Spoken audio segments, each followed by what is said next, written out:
Oke.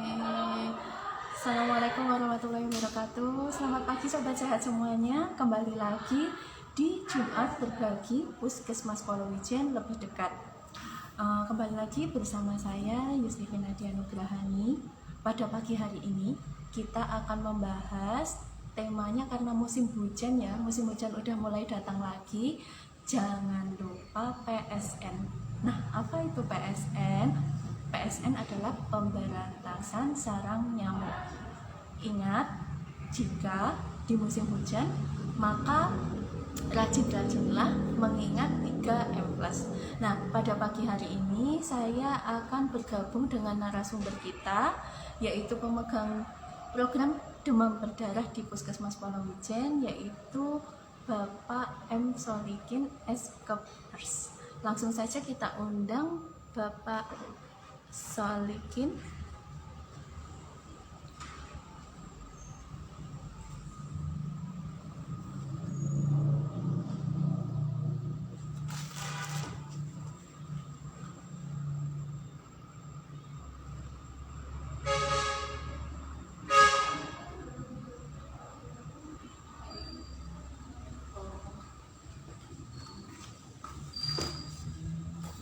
Baik, kita tunggu terlebih dahulu.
Baik, Assalamualaikum Pak Sol, selamat pagi.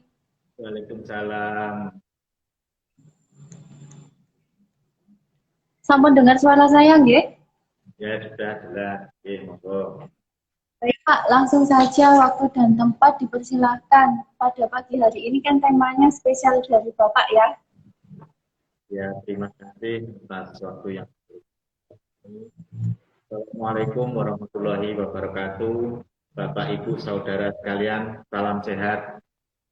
Tentunya kita sadari semua bahwa musim hujan telah tiba.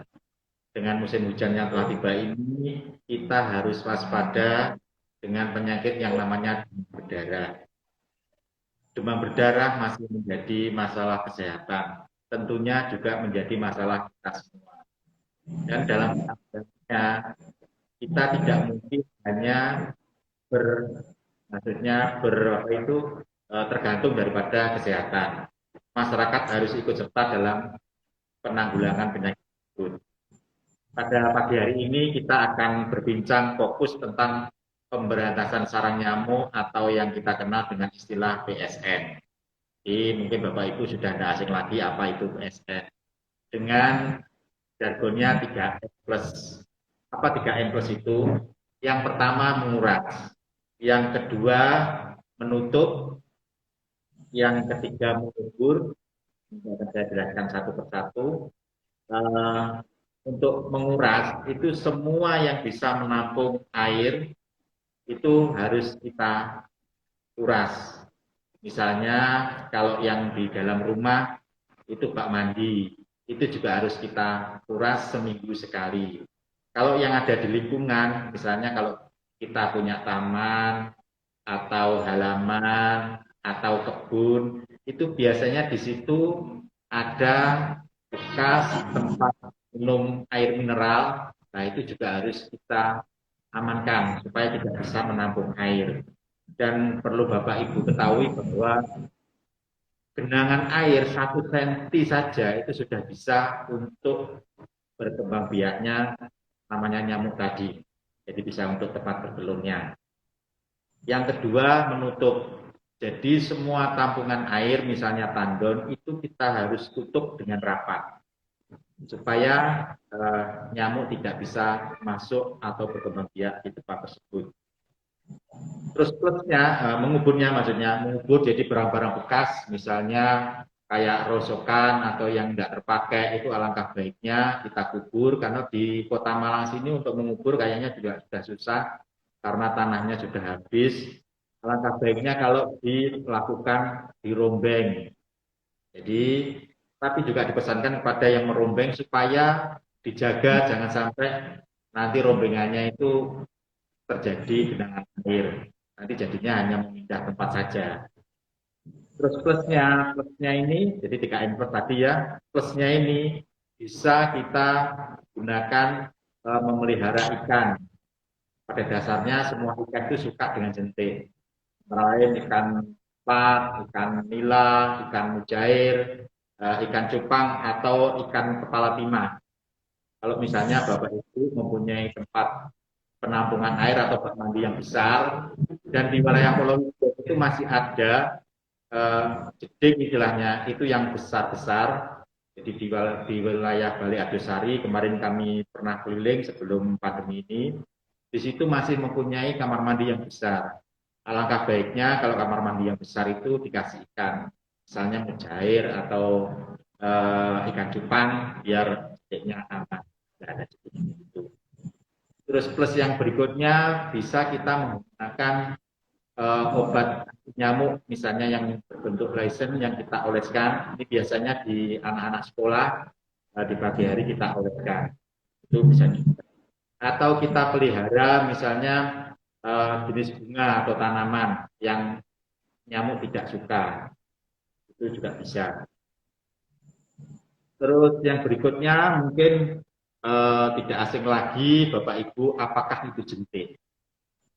Namun beberapa kali mengamati kami masih ada beberapa saudara yang melihat jentiknya itu kurang pas.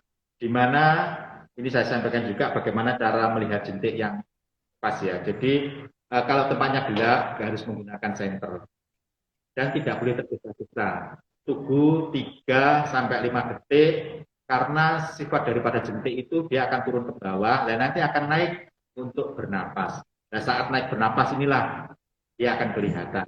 Jadi kalau kita melihatnya terlalu cepat, ya dikira tidak ada jentiknya. Oh aman ada jentiknya, padahal jentiknya masih di bawah. Itu makanya waktu kita melakukan senternya, kita tunggu 3 sampai 5 detik agar jentiknya itu naik ke atas.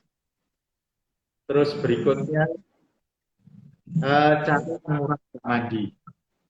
Ini saya sampaikan, jadi cukup kuras saja. Tapi dengan dikuras dan disikat. Kenapa harus disikat? Karena di situ ada telur daripada nyamuk. Nah, telur nyamuk ini di tempat yang lembab, misalnya di dinding bak mandi, itu bisa bertahan sampai 6 bulan. Nah, nanti begitu ada air yang masuk, dia akan menetas. Makanya kadang-kadang ada yang komplain, barusan dikuras kemarin, kok sekarang sudah ada jentiknya. Bisa jadi karena tidak digosok. Sehingga telurnya sudah bisa menetas lagi. Terus juga misalnya, di mana saja kita harus memeriksa jentik, Itu tadi yang sudah saya sampaikan sedikit tadi ya. Misalnya di dalam rumah, itu kalau perumahan-perumahan yang sudah elit itu biasanya tidak menggunakan bak mandi, tapi sudah shower. Tetapi masih ada risiko lagi, yaitu misalnya di uh, dispenser yang kita pakai itu akan ada penampungan air, itu juga harus diperiksa. Di kulkas yang model lama itu juga ada airnya di bawah itu juga harus kita periksa. Mungkin yang suka dengan tanaman air, misalnya bambu air, teratai, itu juga harus kita periksa. Karena siapa tahu di situ juga ada jentiknya. Jadi alangkah baiknya kalau misalnya suka memelihara bambu air atau teratai, sekalian dikasih, di situ dikasih misalnya ikan cupang atau ikan yang kecil-kecil itu, nah nanti dimakan. Pernah ada yang mencoba dengan misalnya bambu air dikasih belut, ternyata belut itu juga suka dengan jentik. Itu bisa juga. Terus berapa hari sekali melakukan pemberantasan sarang nyamuk tadi, itu adalah 7 hari sekali atau 1 minggu sekali. Kenapa begitu? Karena siklus daripada pertumbuhan nyamuk dari telur menjadi nyamuk dewasa itu antara 9 sampai 12 hari. Kalau kita potong 7 hari, dia tidak akan jadi nyamuk. Jadi jentiknya akan mati. Yang berikutnya, cara menutup tandon misalnya. Pernah ada yang menanyakan pada saya, tandonnya sudah saya tutup tapi kok masih ada jentiknya. Coba dilihat cara menutupnya. Jangan sampai ada yang lubang. Karena ternyata nyamuk itu juga pinter. Lubangnya kecil, tapi dia itu bisa merayap. Nah, akhirnya bisa masuk. Om Jawa merayap masuk ke situ, nah itu dia akan bertelur. Terus yang berikutnya mungkin juga perlu diketahui bahwa kami juga menyediakan abate. Apakah abate itu? Abate itu adalah zat aktif yang bisa membunuh jentik. Di situ ada bahan aktifnya namanya temipos. Kalau merek dagangnya mau macam-macam, ada yang Zentika, ada apa macam-macam. Tapi bahan aktifnya sama, temipos. Dan kami menyediakan dengan gratis, jadi tidak perlu beli. Namun perlu dicatat bahwa pemberian abate itu harus selektif. Jadi tidak semua rumah kita beri, enggak. Dengan kategori, kalau misalnya dia itu sudah rajin menguras, tidak perlu kita kasih abate. Kenapa? Karena kalau dia diberi abate, abate itu jangka waktunya 3 bulan. Bulan keempat, apa dia tidak nguras. Dan yang lebih apa airnya tetap jernih. Gitu. Terus siapa yang perlu diberi abate? Pertama, fasilitas umum. Misalnya WC umum, kamar mandi umum, karena di situ tentunya untuk yang membersihkan kesulitan. Atau bisa juga misalnya masjid di tempat cuci kakinya, kesulitan itu bisa diganti juga dengan abate. Atau warga masyarakat mungkin diperiksa 2 kali atau 3 kali, tetap ada jentiknya, ya terpaksa harus dipakai. Dan ukuran penggunaan abate itu 1 sendok makan atau 10 gram itu untuk 100 liter air. Jadi kalau bak mandinya kecil ya cukup 1 sendok saja. Kalau agak besar mungkin bisa dianalogkan 2 kali lipatnya atau bagaimana gitu. Dan itu kalau takarannya pas begitu, ya mungkin lebih sedikit atau lebih tidak masalah, itu aman untuk sikat gigi, itu masih aman. Terus mungkin ada juga yang mempertanyakan masalah fogging. Perlu Bapak Ibu ketahui. Ya. Nah, karena ada beberapa masyarakat itu yang masih berpikiran kalau demam berdarah fogging. Jadi mindednya masih fogging. Nah, ini perlu kami sampaikan bahwa fogging itu banyak kerugiannya. Yang pertama, biayanya mahal. Kalau kita bandingkan dengan PSN tadi ya, biayanya mahal. Kedua, ini yang lebih berat lagi, yaitu meracuni lingkungan. Walaupun obatnya itu sudah direkomendasikan oleh WHO, yaitu kita menggunakan bahan aktif organofosfat 95%, terus kita encerkan dengan solar menjadi 5%.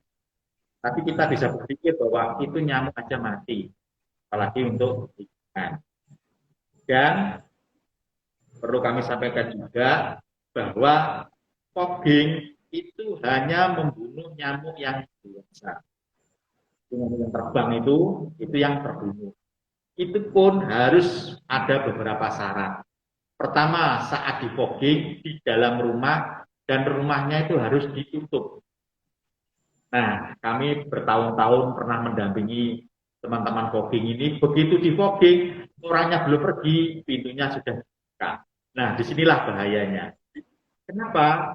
Karena nyamuk itu kalau dia tidak terbunuh saat mencium bau daripada obat, dia akan kebal. Itu pertama. Kedua, dia akan stres. Kalau stresnya ayam, dia tidak mau telur.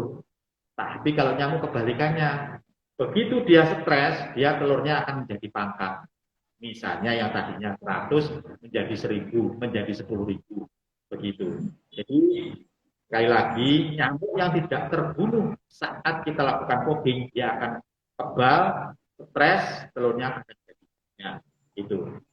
Terus meracuni lingkungan, di mana tempat yang kita fogging tadi setelah selesainya harus kita pel, karena bahan aktifnya fogging tadi, misalnya organofosfatnya tadi itu menempel di perabot, nah itu harus kita lap, harus kita bersihkan.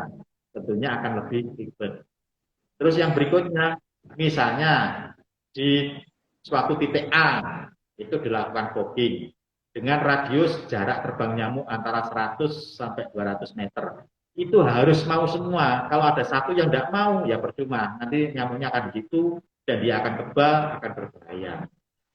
Makanya kami masih sangat menganjurkan bahwa PSN itulah yang terbaik. Ini pesankan Mbak Nadia bahwa di musim penghujan ini kita harus rajin-rajin secara mandiri untuk melihat di rumah maupun lingkungan kita ada jentik apa enggak. Dan kalau di situ sekiranya ada air, alangkah baiknya, alangkah bijaknya kalau kita, misalnya orang Jawa bilang dikurepno, ya misalnya ada baskom, ya kita kurepkan, kita amankan supaya tidak untuk telur atau sarangnya yang tadi. Terus memeriksa jentik secara mandiri. Jadi karena ini masih masa pandemi COVID-19 ya, jadi kita mengutamakan kemandirian kita untuk melihat jentik, baik yang di dalam rumah maupun yang di lingkungan. Itu mungkin Nadia yang bisa sampaikan.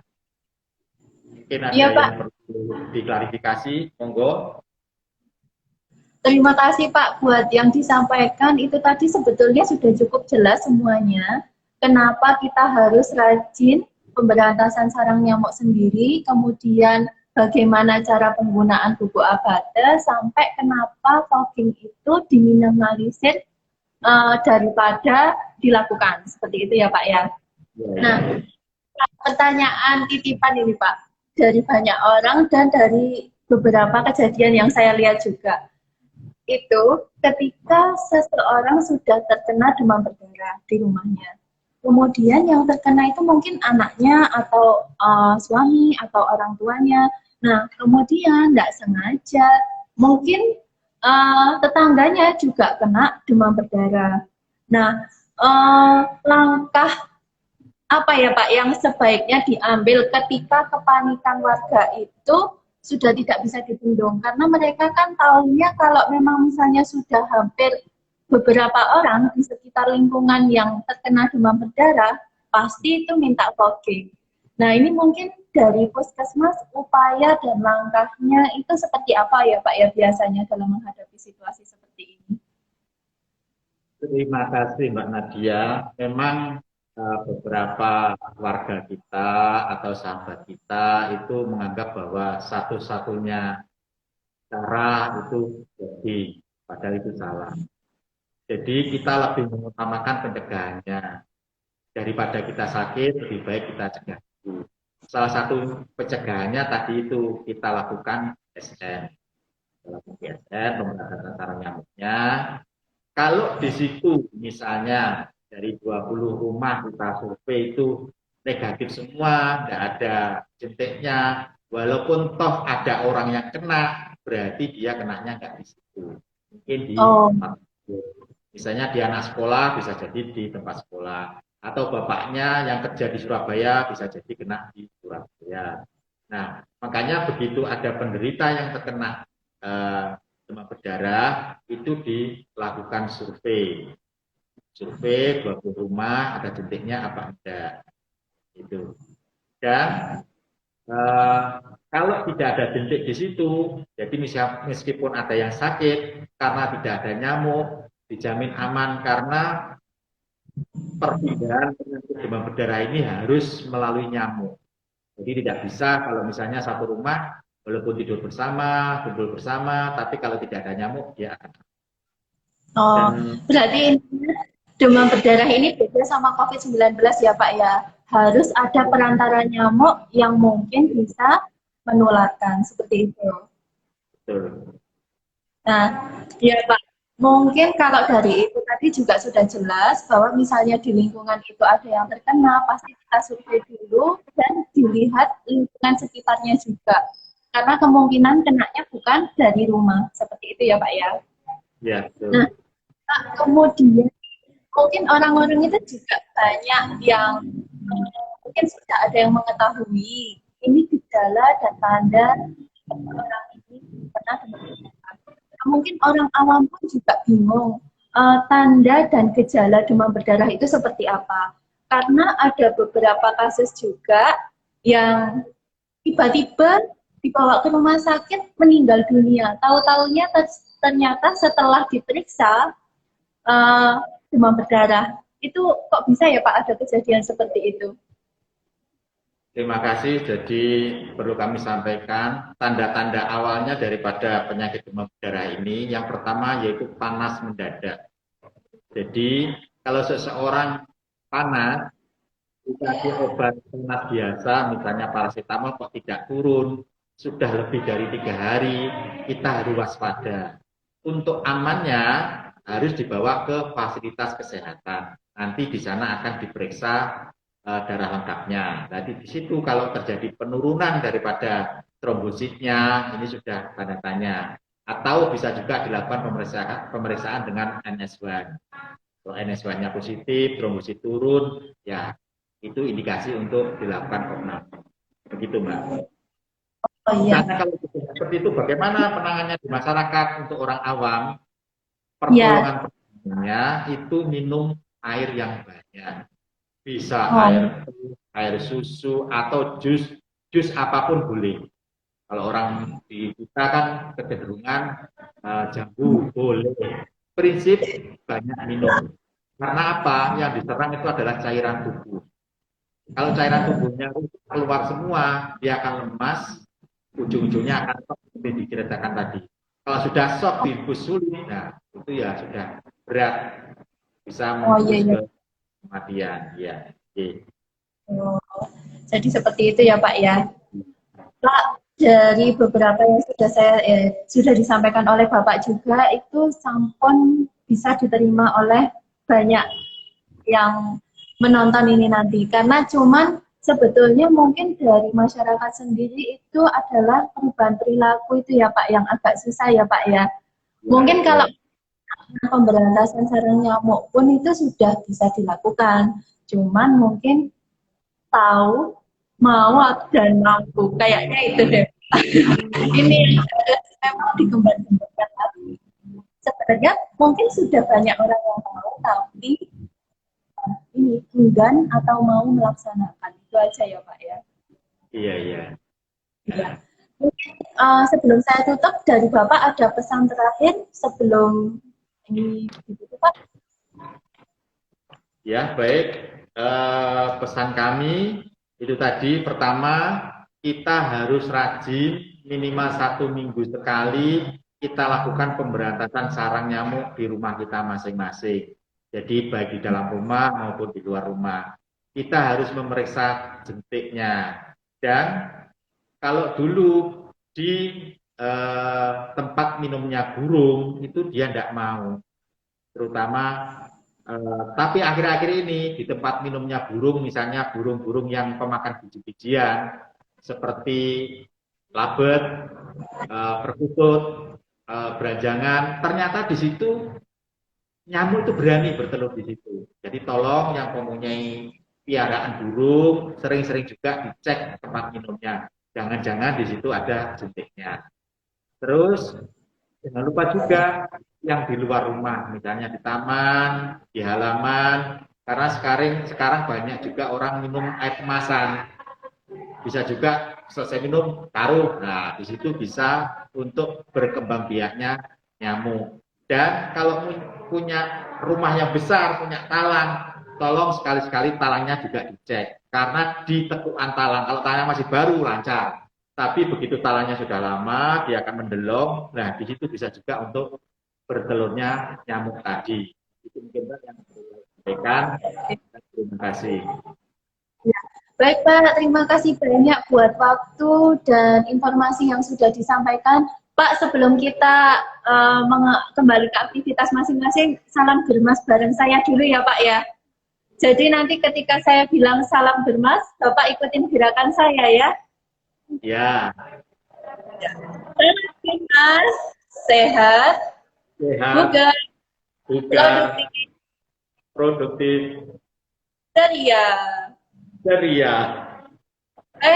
Terima kasih Pak Solikin atas informasi dan waktunya. Semoga kita bisa ketemu lagi di episode berikutnya dengan materi yang berikutnya. Baik, Assalamualaikum warahmatullahi wabarakatuh. Terima kasih Sobat Sehat yang sudah bergabung pada pagi hari ini bersama saya. Terima kasih juga kepada narasumber kita yaitu Bapak M. Solikin S. dengan informasi seputar demam berdarah ini tadi. Mudah-mudahan ini nanti para sobat sehat yang belum nonton bisa gabung lewat Instagram Puskesmas Polowijen, kemudian bisa dilihat juga di channel YouTube Puskesmas Polowijen. Jangan lupa buat subscribe dan tetap pantengin terus setiap hari Jumat. Kita akan bertemu lagi di Jumat berbagi Puskesmas Polowijen lebih dekat. Terima kasih. Assalamualaikum warahmatullahi wabarakatuh.